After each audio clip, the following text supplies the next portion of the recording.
Start off by introducing myself. My name is Yuvraj Diwan. I was a student at Athena in 2021.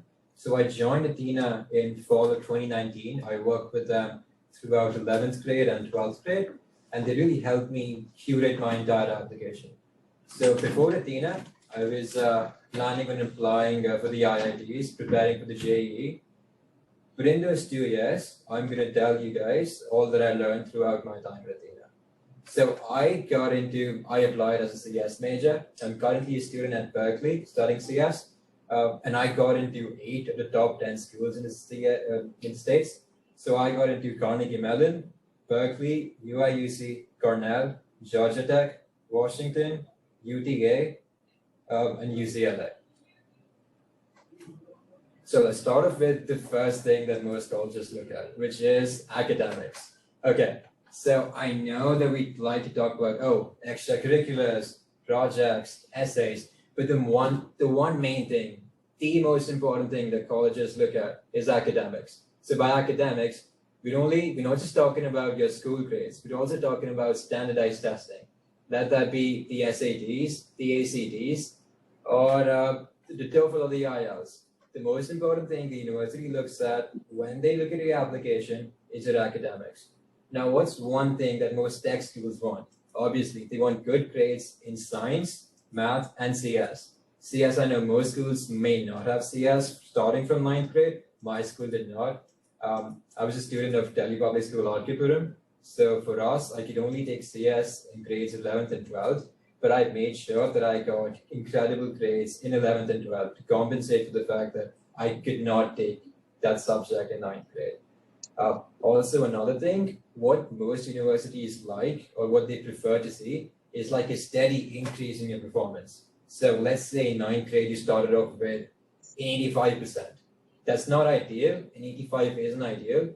But if you put in the extra effort, and if you get like a 90 in grade 10th, and then you get like a 94 in grade 11th, and you top it all off with like a 97, 98 in grade 12, that's what most colleges want. They want to see that you're getting better with age. I know with like the Indian system, the most important grade for you is grade 11. I think there was a person here in our call whose child was in Sanskrit in grade 11. So that's something to keep in mind. Grade 11th in the Indian system is by far the most important one. Because in grades 10th and 12th, because of boards, there is like a sense of grade inflation. So this is not just limited to tech schools or CS programs. Grade 11 is definitely the most important one. So before you get into anything else, before you get into essays, before you get into your projects, the most important thing is having a strong foundation. Let's move to the next thing, which is Capstone Projects. So, okay, you have stellar academics. You have like 95 in your boards, 97, 1500 SAT, 1600 SAT. What colleges now want to see is that, okay, you have the fundamentals, you have the theoretical knowledge. Can you actually apply that and make like an independent project? So let's say you're interested in, okay, let's take like a member from the audience and like just see what they're interested in. Sneha, do you want to call someone out? Yeah, sure. So, Achal, Miss Achal, can you unmute yourself and let us know if you're a parent or a student? Hi, I'm a parent to my son Dheer. He is in grade 11 right now. Okay. Sorry, I didn't get your question. What did you want to know? So my question was, okay, what universities want to know is that, is there any project? Okay, so what are these main interests, like outside of school, outside of academics?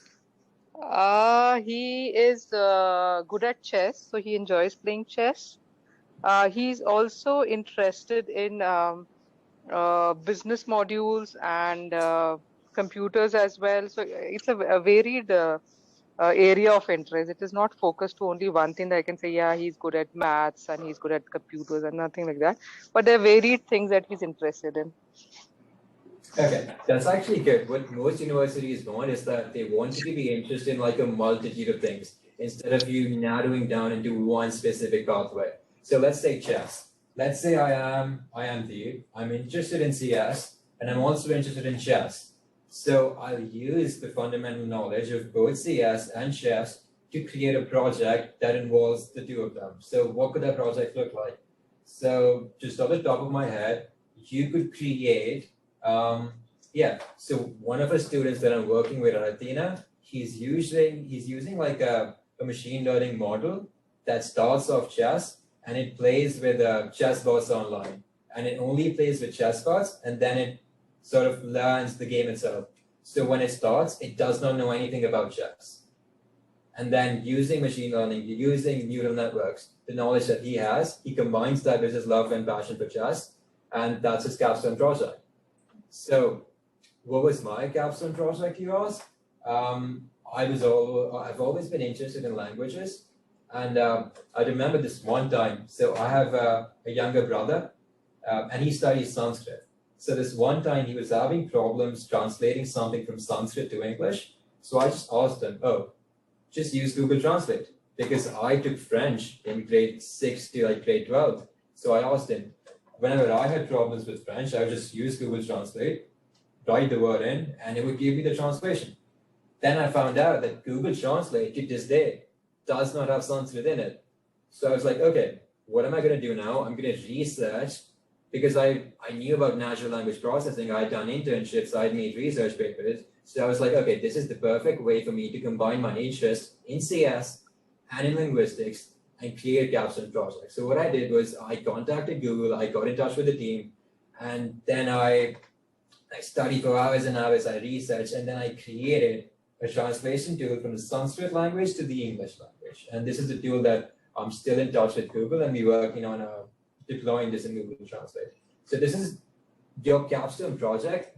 The reason why we use the word capstone is that this should be like the one main project that sets you apart from all of the other thousands, if not millions, of applicants. One thing you want to focus on is that your capstone project should be one single project. I actually disagree with this slide here. It should just say capstone project, because what we want to do is, I assume most kids here, if not kids and like the parents, you'll mostly be in grades 11th or grades 10. At this point of time, we don't have enough time to sort of focus our energy on 7 to 8 different projects. What we want to do is completely divert all of our attention on like one single project and try to make it as sort of tech heavy as possible. Okay. Another thing about projects is that they can help you gain accolades and awards. There's loads of, Inter-Allies, for example. I don't know if you guys are aware of that. It's an international science fair. So if you make an incredibly cool project, you can also apply to these science fairs and you can win some awards. Okay, let's move to the next thing, which is extracurriculars. So obviously, when we think about the United States, when we think about the undergraduate college application process, the one main difference between the Indian system and the American system is this focus on extracurriculars. They want a student who's well-rounded. Okay, you don't have to be just good in academics. You also have to be good in sports. You have to be good in public speaking, leadership skills, volunteering work. So there you can see, I used to play football for Delhi. I was in the under 16s and under 18s. So one of the main things about your extracurriculars, also extracurriculars don't have to be just restricted towards sports. It could be anything. It could be playing the piano, playing the guitar. I played the piano like many other Indian kids. It could also be something different. Okay, does anyone over here play any sports or play any instruments? Let's just pick out a kid. Ishan, do you play any sports? Yes, I do. I do shooting at the state level right now and hopefully national soon. Gotcha, that's incredible. See, that is an incredibly niche sport to play, shooting. And what these sports do, obviously we're not limiting ourselves to just sports, but because we're talking about sports, they add like another dimension, not just to your profile, but to your personality as well. Like for me, football not only taught me like the obvious, teamwork, determination. Football really taught me how to focus on myself. Practice. I remember waking up at like 5:30 to go to school early, and then we had practice, and then like our coach would be super brutal on us. So what all these exercises do is they inculcate like a sense of you become like a go-getter of sorts. Like they make you, they mold, football molded me into the person that I am today. Another extracurricular, as like most kids do, is taking up an instrument. So now that we've discussed about extracurriculars, how are they useful from the perspective of a college application? So it's one thing that, I forget your name, what was the name of the student who's a shooter? Ishan. So Ishan is going to be, hopefully, a national level shooter. That's obviously, that's external validation. That is an accomplishment of like a national level shooter. Not only is it that, but you can also be a part of your school club. You don't have to play at the national level. You can also play at the school level or the state level or the district level. That is one thing that allows you to do. I was personally the president of my school's football team. So like that combines like an extracurricular with leadership positions and leadership skills. And that is something that colleges love. Another thing that extracurriculars help you with is that they give you stuff to write about in your essays, which, coming to the next point, it's actually research paper. That's okay. Okay, so another thing about colleges in the US is that, and this also applies to colleges in the UK and in Canada as well, they really focus on academic rigor. So, as most of you would know, Indian schools, like Indian school students, are incredibly talented. The level that we have in India is, especially in STEM, in science, math, and especially CS, is way off the charts. Now, another way to sort of have external validation is through a research paper. Now, by show of hands, is there anyone in this call who has like a high school student who has published a research paper? Anyone? Soon too, like working on it. Okay, soon too, gotcha. Who is that? Ishan. Okay. So in India, it is definitely not the norm for high school students to be working on research papers. I'll go on a limb and say that you don't start working on research papers even at the undergraduate level. It's mostly when you go to do your master's or you study under someone who's in a PhD program. It's then when you start going into research papers. But in the States, it's completely different. So I just got done with my first year at Berkeley, and I'm already writing a thesis on like neural networks and natural language processing, which is something I'm really interested in. So what a research paper does is it shows that number one, you have passion for a subject. So the research paper that I wrote on, it was about my Sanskrit project. So what I did was I executed the project, and then I took my findings. I worked with the professor at IIT Delhi, and I took my findings and I documented them in a research paper, and it got published in a journal. So what a research paper will do for you, the benefits are twofold. Number one, obviously, you'll get to delve deeper into the subject topic of your choice, which I assume for most of the people in this call is going to be CS. It could be the intersection of CS and business, CS and linguistics, CS and physics, CS and math, CS and econ. But the emphasis for most people here will be CS. So for me, writing a research paper helped me discover a lot about CS. It helped me go in depth, like working with professors. How many high school students in grade 10 and grade 11 work with professors from the IITs? Not a lot, right? That's what sets you apart. And that's what also helps you develop these core technical skills. I got to work at IIT Delhi's lab for like 2 months. And it was an incredible experience. I definitely do that again, 100 times again. The second part of why a research paper is good for you is that it prepares you for college. Now, in Berkeley, we have to write multiple research papers. By the time I graduate, I will have to write, I think, about 3 research papers and multiple other papers as part of the courses that I'll take in the future. And as a high school student, when I started writing the research paper, I had no clue. I was clueless. Fortunately for me, I had Athena with my help, and also my mother, who's a lecturer and professor. So it really helps you sort of streamline your thoughts. What exactly is a research paper? So you start off with a hypothesis. Okay, this is something that I think is going to happen. Then you start off, collecting data, and then you actually do the research, and then you have like your observations and then your calculations. So this model, like the scientific model, it also just helps you streamline your work in other places. And I see myself doing that like in other areas of my life as well. If I have a task, I break it down into simpler parts. Okay, hypothesis. Okay, I want to do this. This is what I'm expecting to happen. Then I start doing the task at hand. Okay, this is the difference between what I was expecting to happen and what actually ended up happening. What are the differences? What can I learn from the differences? How can I build on to minimize the differences next time and to like maximize my efficiency?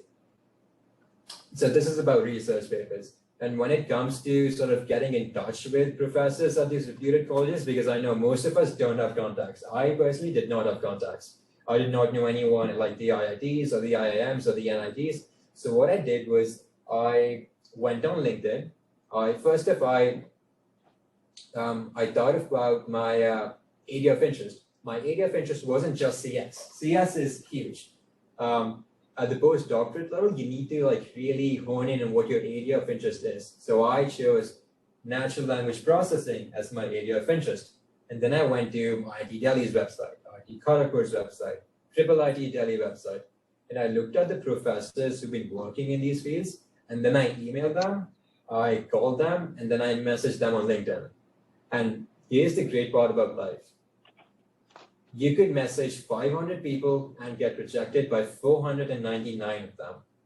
But that doesn't matter as long as one person out of those 500 gets back to you. So keep knocking on doors, keep pushing, keep cold calling people, keep cold messaging people, keep cold emailing people. I know it sounds like a daunting task. Even I kept on talking to people for like 2 months without any response. And then this one professor got in touch with me. That's all it took. I got to publish my research paper. Yeah. So? Yeah. So the next thing that universities love is summer programs. Now, what exactly is a summer program? So has anyone on the call been a part of any summer program?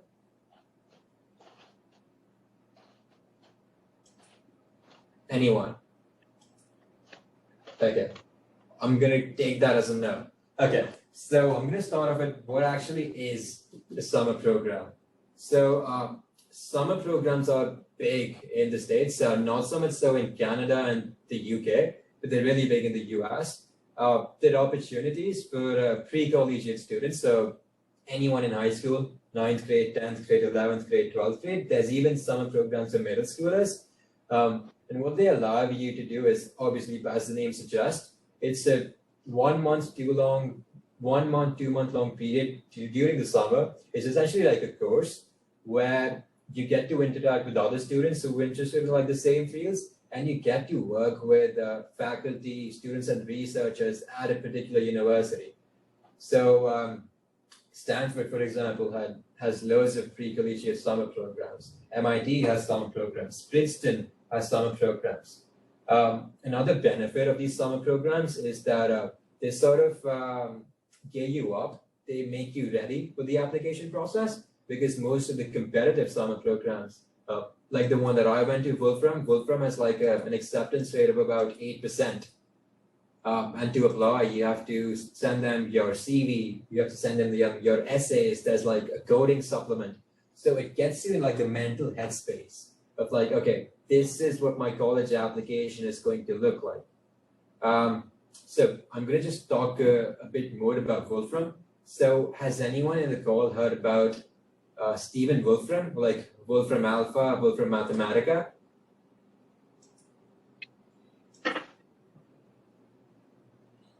Anyone? Okay, so any math students or CS students here, you guys should definitely check this out once we're done with the webinar. So just go to Wolfram Mathematica, or Wolfram Alpha. Wolfram Alpha is the one. It's this incredible website that you just enter something and then enter any math equation. So what I used to do, if there was any problem, even in Berkeley, if I was stuck at any calculus problem or any like trigonometry problem, you just enter like the solution, like the problem, and it gives you like an incredibly detailed and advanced solution. So Wolfram is actually headed by, like the CEO of Wolfram is Stephen Wolfram. He graduated from Princeton at the age of 19, and he got his PhD from Princeton at the age of 21. He's one of the smartest people on the planet. He's an award-winning physicist. And what he did in his studies was he created Wolfram, which is, again, this intersection. Wolfram is a programming language, but he's built loads of tools using Wolfram. So what Wolfram offers is this high school summer program, which I'm sorry, I didn't quite catch that. Could you repeat?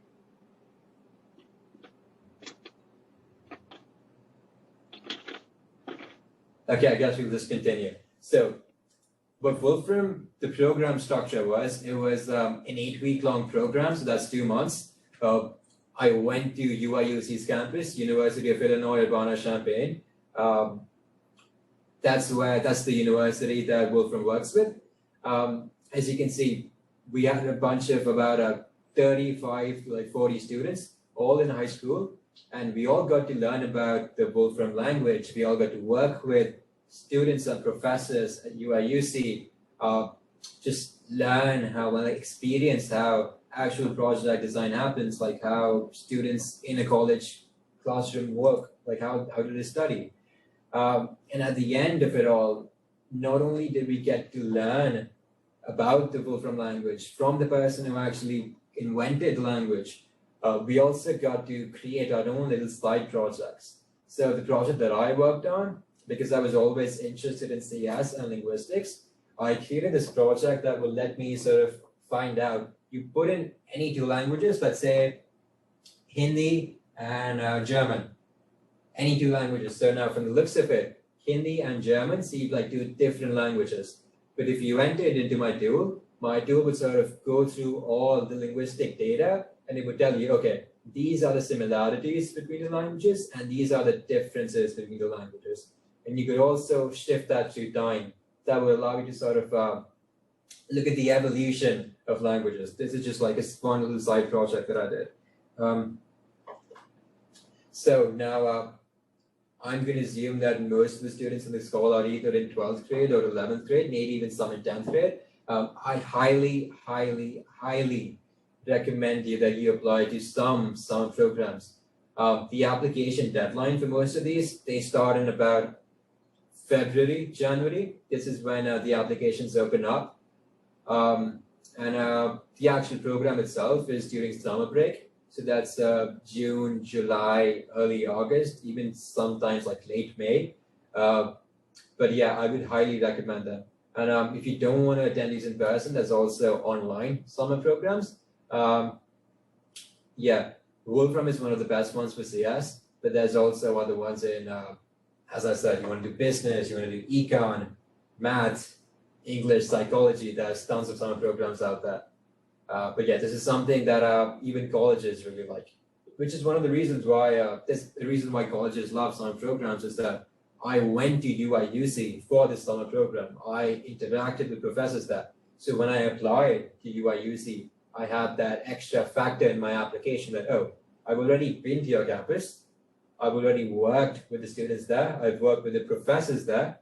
So that gives you the extra edge. Okay, so I think by and large, these are the main factors that you should consider, especially when you're applying to the top tech schools in the States. I think it's time for some questions now. Anyone got some questions? Yeah, can I go ahead? Yeah, Yeah, go ahead. Amit. So, Yuvraj, first of all, congratulations on getting into University of Berkeley. I think a job well done, and I'm very happy to see your all-rounded profile. I think which is a must for getting into one of the best universities in the world. Thank you, Amit. So given that you have achieved by getting into a good college, I would like to ask you three questions. First is, uh, what exams did you give? Was it only SAT or ACT? And what were your scores? If you are okay to share them with us. Second, what was your essay and how did you go about it? And the third one, are you on a scholarship program or is it fully funded by yourself? Okay. Okay, Amit. So three questions. First up is my SAT, my scores. Second one was my essays, and the third one is about funding, right? Yeah. That's Gotcha. right. Okay, so I'm gonna start off with my scores. So first off, when it came to deciding between the SAT and the ACT, I was also clueless. So what I recommend you doing as well, everyone who hasn't taken the SAT or the ACT yet, is give a diagnostic test, which is what I did. And what I did was I gave an SAT diagnostic, I gave an ACT diagnostic, and I performed better in the SAT. That's why I decided to prepare for it, and I ended up giving the SAT. So my final SAT score was a 1580 out of a 1600. I did that through, I just prepared. So another good tip for like preparing for whether it is like the SAT or the ACT, just go through like the practice papers that are online. I think Khan Academy is also a good free resource. And also, if you do decide to enroll in Athena, then we also have our own SAT and ACT test prep agencies. Apart from that, there's also the APs, the advanced placements. These are also exams that the College Board conducts. The College Board is like the organization that conducts the SAT. And the APs help you further demonstrate like your academic prowess. So I took AP Calculus PC, in which I got a 5. These tests are out of 5. I took AP Stats, in which I got a 5. AP Statistics. I took AP Physics Mechanics, in which I got a 5. And I took AP Chemistry, in which I got a 5. And the fifth AP I took was AP CS, in which I also got a 5. So that's it for standardized testing. The second question essays. Okay, so for the University of California, they only ask for 4 or 5 essays. They don't use the Common App, but my Common App was essentially, okay, so what the Common App is really about is it's a platform to you to talk about other aspects of your application. They don't want to know about the academic or the researcher or like, they don't want to know about the student. They want to know about you, who you are as a person. They want to know about what makes you different. They want to learn about something deeply personal. And what I wrote my essay about was my time as a theater student. So throughout high school, I've been really into theater and performing arts. So my Common App essay was just describing my journey throughout like the entire process. My first audition, my first play, how it helped me in my personal life, how it helped me come to senses with like my feelings inside of my head, how it helped me convey them throughout the rest of the world, how acting helped me like with my mental health. That was essentially what my essay was about. And the second question, am I funding my Berkeley tuition on my own? Yes. The University of California does not, unfortunately, give financial aid to international students.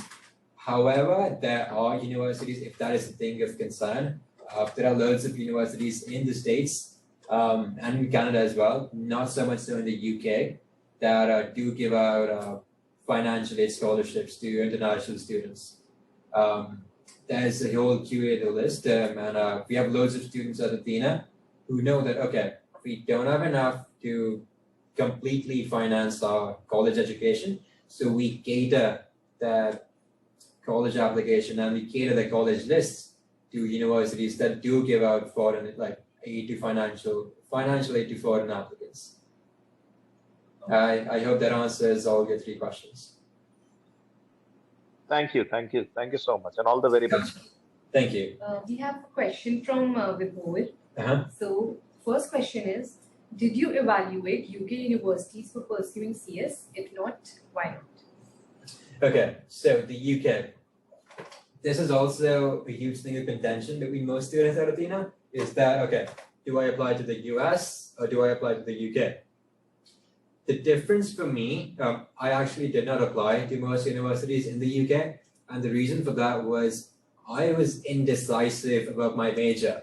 So going in, I did not know, okay, do I want to do CS? Do I want to do math? Do I want to do linguistics? Do I want to do physics? Do I want to do philosophy?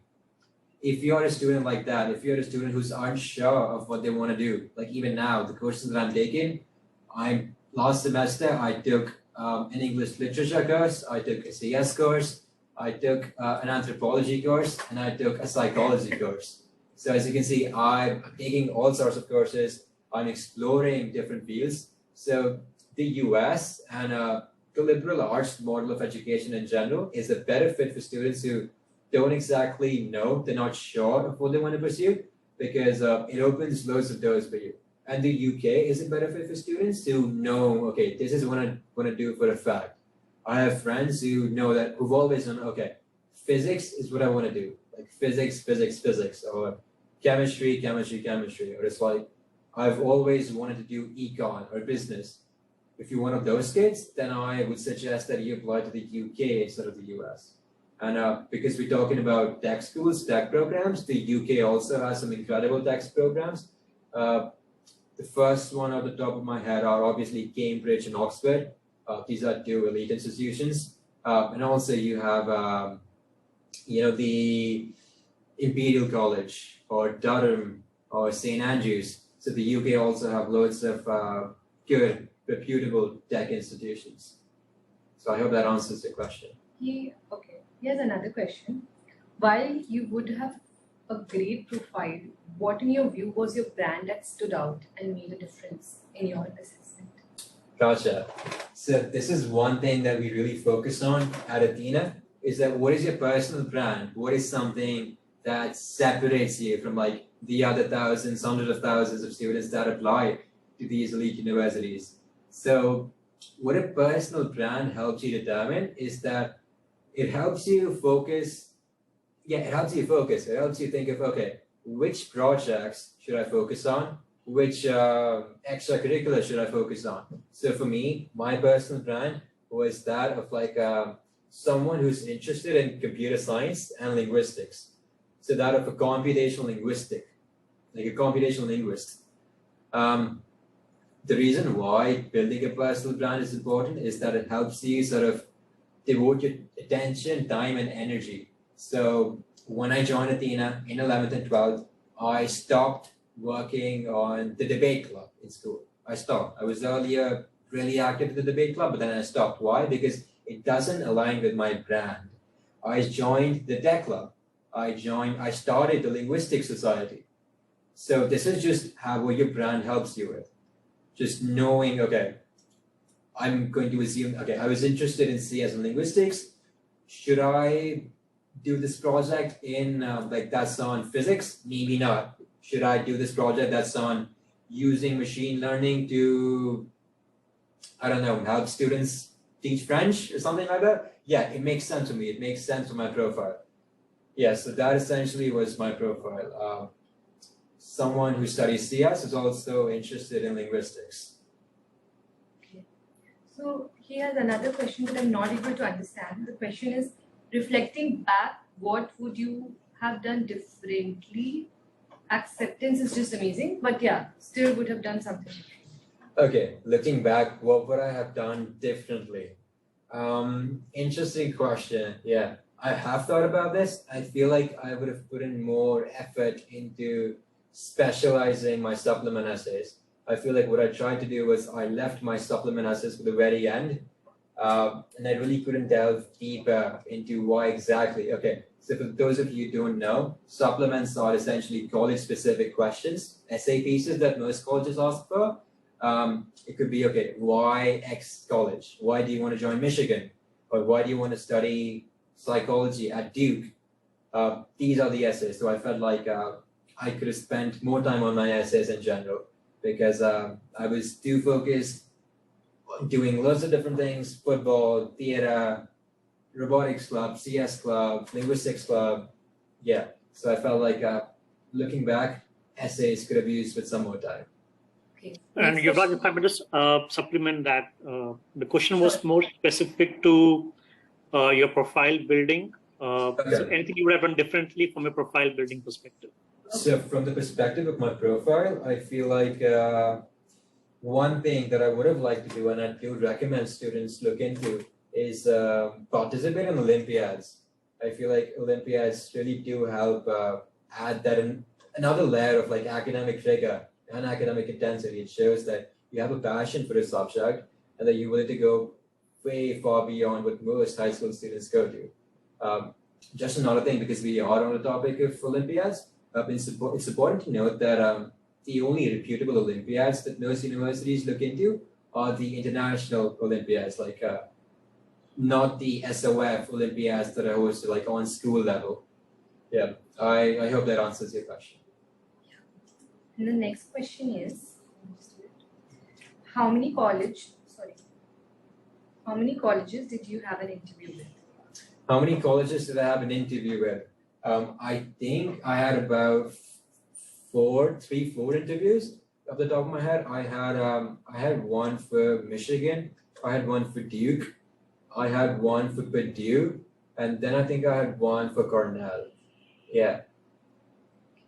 Again, Athena helps you with the interview process. We have students over here who got into universities from all over the world, so they know what kind of questions are asked in the interviews. And we also have senior counselors here who've been into these universities, and they help you like throughout the interview process. I remember taking mock interviews, and the difference between my first mock interview and my final interview, the difference was clearly visible, and I have no one but Athena to thank for that. Okay, thank you so much, Yuvraj. Next I question have a- from Nent. Okay, Rishma, please go ahead. Hi. I have a question. My son is a sophomore in a high school in the US, and he runs all three seasons. He does cross country, winter track, and track, and he's among the top like 3-4 runners at his grade level. It doesn't give him an opportunity to do anything else. The coach doesn't allow them to join any other clubs or anything. So what would you suggest for him? Okay, Reshma, interesting question. I feel like so also another thing that we have to look at is that I assume your son will be applying as a US citizen and not as like an international applicant. Correct. Okay, gotcha. So most schools in the States, they're aware that obviously these are high school students, these are 16, 17-year-olds. They have social lives, they have their own school life, their academic life. Not everyone can be a part of like 7-8 different clubs, which is why, as I mentioned, it is important to find out the few things that you want to focus on and invest your entire time, energy, and effort into those few things. So if you feel like your son is genuinely interested in track, if you feel like he can represent, okay, I'm not sure about college recruitment for track athletes, but if that's something that your school has a reputation of, I think that's something that you should look into. And regardless of that, it just depends on your son. If he's down, if he feels like, oh, track is something I'm really passionate about, then I'd say you should go ahead and continue. If you feel like, oh, not really interested in track anymore, I want to try out the robotics club, I want to try out some other different clubs, then is like the difficult part, then it's the hard part. Then it's like, okay, let's analyze the return on time investment that track would give me versus some other different club, theater club or CS club. So I hope that helps. Okay, thank you. Thank you. Next question is from Nayantara. The question is, how would you recommend a student ideating their capstone project? Excellent question, Tara. Okay, so capstone project. Let's think about this. So obviously, first off, you have to be passionate about your project. If you're not passionate about your project, you're not going to put in the time and energy and like the effort that's required. So whenever I work with students at Athena to like ideate the capstone projects, what I think of is I just open a new Google Doc and I type down all their different interests. Okay, sports, any sports you're interested in, any instruments you play, any clubs in schools, societies in schools, anything that you like doing. What do you do in your free time? What makes you you? And then you add an academic angle to it. So let's say you're doing football. I had a student who's interested in football and data science. So what we ideated for him was to sort of log his performance and his school team's performance, his school football team's performance, and then using his data science skills, analyze and then observe and then analyze the performance of the entire team in general, and then rate and see, okay, this player should focus on this part of his game, or XYZ player should use this training program. So it is a difficult process, but it's one that really, really does pay off. Okay. Yes, Ishan, you have a question? Right, ma'am. Thank you. Right. So my question was, and I think you mentioned this, but I missed it. It's just the introduction to my question, really. So had you applied directly to CS? Okay, good question. So this is another thing that you have to keep in mind. CS is one of, if not the most competitive major for most colleges in the States and even in the UK and in Canada. So you have to be very sort of thorough with your major decisions, like your major choices. So when I applied to more schools, I applied to certain schools as a CS major, and I applied to other schools as computational linguistic major or like a linguistics major. But for Berkeley and most of the tech schools that I applied for, I applied as a CS major. And in that, there's loads of tiny differences. There's electrical engineering and CS. There's CS with a more math-intensive focus. There's CS with a more physics-intensive focus. And it's just CS. So this is something that varies from college to college, from program to program. But again, that's a good question, Ishan. That is something that you should keep in mind. If you're aiming towards the top belt of schools, like the top 5 or the top 10 CS schools, and you feel like your profile isn't as good, then it's important to consider, okay, do I really want to apply as a CS applicant? Do I really want to apply as a CS major? Something that we ask students is that, okay, let's say, would you rather be in Harvard as a sociology major or not be in Harvard at all? So Ishan, I ask you, if Harvard took you in as a sociology major, not a CS, would you join? Actually, that's an interesting question because I do plan to apply to Harvard with public policy. Also, I think I should mention I'm already with Athena, but I just saw this on Instagram and I really wanted to do this. I had a short clarification, if possible. You said you applied for computational linguistics to a bunch of colleges too. But you applied to CS in those top 10 CS schools, including Berkeley. Yeah, so I think most... Because like those are the toughest ones to get into, right? Yeah, so this is a decision I made. I think in most of the top 10s, I applied as a CS major. The only ones that I didn't was, I think, Michigan and UIUC, because they let you, like, so UIUC, I know, it had like tons of options of CS majors. You can do CS in math, CS in physics, CS in astrophysics. So I think I chose one of those. But I think broadly speaking, I applied as a CS major for tech schools. It was more so for like the liberal arts schools where I applied as like a linguistic major.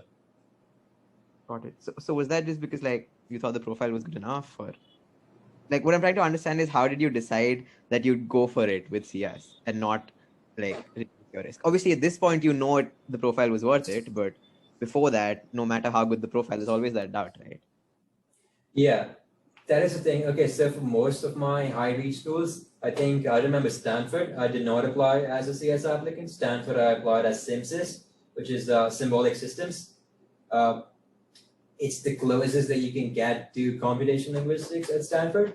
But honestly, it depends from person to person, from profile to profile, and major to major. I'm going to assume that because you're at Athena, the counselors will be working with you, sort of like formulate your college list. But CS is a tricky one. Yeah, it honestly depends. Another thing that I recommend students to do is it's kind of a different approach than what I took, which is another thing that I feel like it would have improved on if I was to apply today. apply to tech schools as a liberal arts major and apply to liberal arts schools as a tech major. When you think of Stanford, when you think of MIT, the first thing that comes to mind is physics, math, CS, like these are engineering schools, Caltech. These are like engineering STEM heavy schools. So if you apply to them as like a history major, a public policy major, sociology, psychology major, you have a much higher chance of getting it. Versus, let's say you apply to Brown or Yale, or you apply to Dartmouth. These are all liberal artsy colleges, and you have a better shot of getting in as a CS applicant than you would as like applying econ or psychology. Because in these universities, econ and psychology are way tougher to get in as opposed to CS. So it's all about college fit and how you rank your applications. It's also about figuring out, okay, so college admissions officers, they look at your applications and they weigh them relative to the other students in your high school. So it's also important to find out, okay, are there other students from my school who are applying to this one particular college? If they are, then I probably shouldn't apply that as a CS major. Right, got it. Thank you. Okay. Next question is from Vibhor. You had CBSE or IB in your 12th? Okay, so I was a student of TPS RTP, so I did have CBSE all throughout my education, high school education. But if you're thinking about this, then this isn't something that most universities take a look at. They don't really put too much emphasis on whether the fact if you were in CBSE or ICSE or IB. What they really focus on is what was your academic performance like?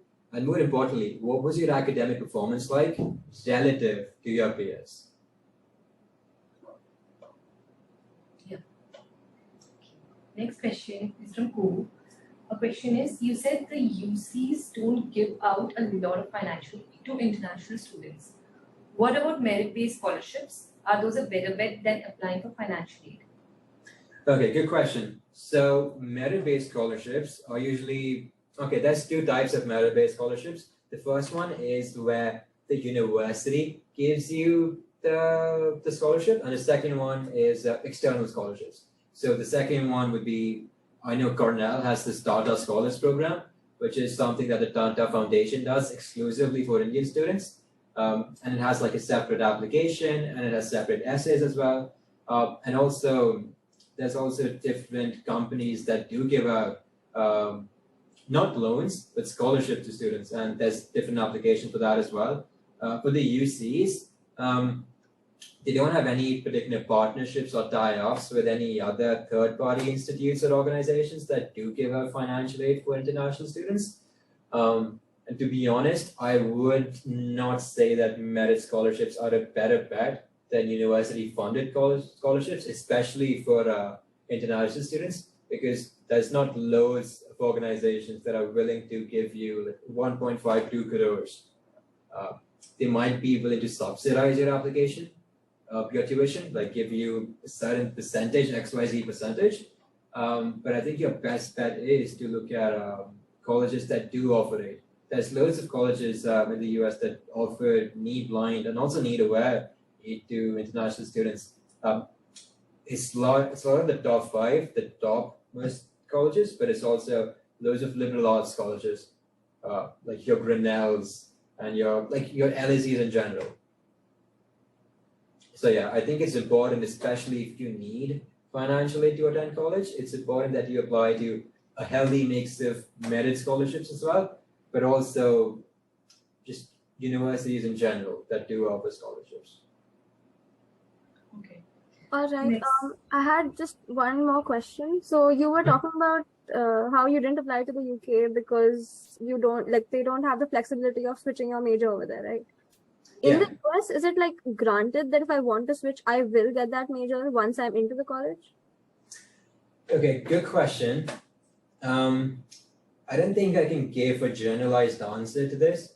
Okay, so if I had to say, I would say yes. Like most colleges do allow you to like switch around and play with with like your major of choice, but it depends from college to college, from university to university, and like from department to department. So, for example, in Berkeley, if you applied as a sociology major or a psychology major and you want to switch to CS, then you have to take certain courses and you have to get like certain grades in them. You have to get like an A minus or like an A in these courses, and only then can you switch.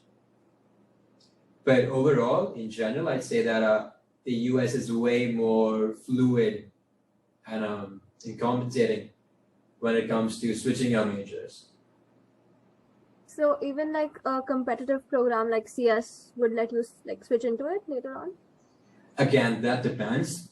And also universities, again, yeah, honestly, it depends on the college, but most universities do allow students, like once you get admitted, most universities will allow you to change your subject or change your major. The only thing is the ease of the difficulty rather of changing majors is linearly related to the relevance of your applied major with the major you want to switch to. So let's say you applied as, let's say there's two students, one of them applied as a literature major and the other one applied as a mechanical engineering major, and they both want to switch to let's say civil engineering. It'll be way easier for the mechanical engineer to switch to civil engineering as opposed to the literature student to switch to civil engineering. So that's something that also that you should also consider. All right, thank you. Next question is from Lakshit. So this question is, I founded an organization which majorly talked about the social issues persisting in India. We launched e-magazines, blogs, and communities, but I want to major in CS. So how can I put this on my profile?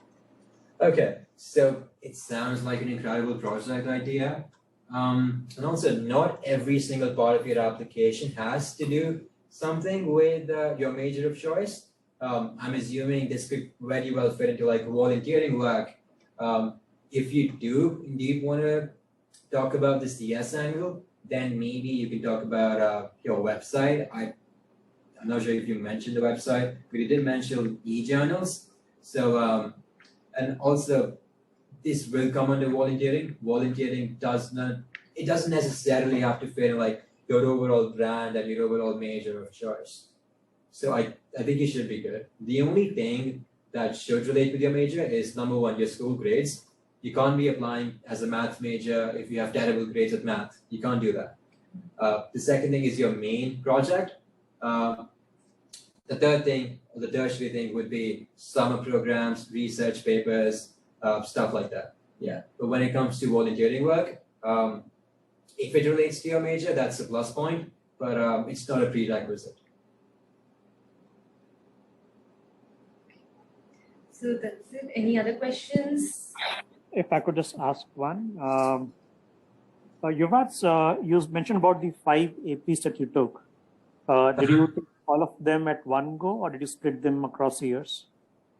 No, so good question. I did not take all of them at one go. That would have been like a tough academic load. The way I split them was I took in 11th grade, I took CS, statistics, and chemistry, and in 12th grade, because they were overlapping with my course, I only took calculus, PC, and physics.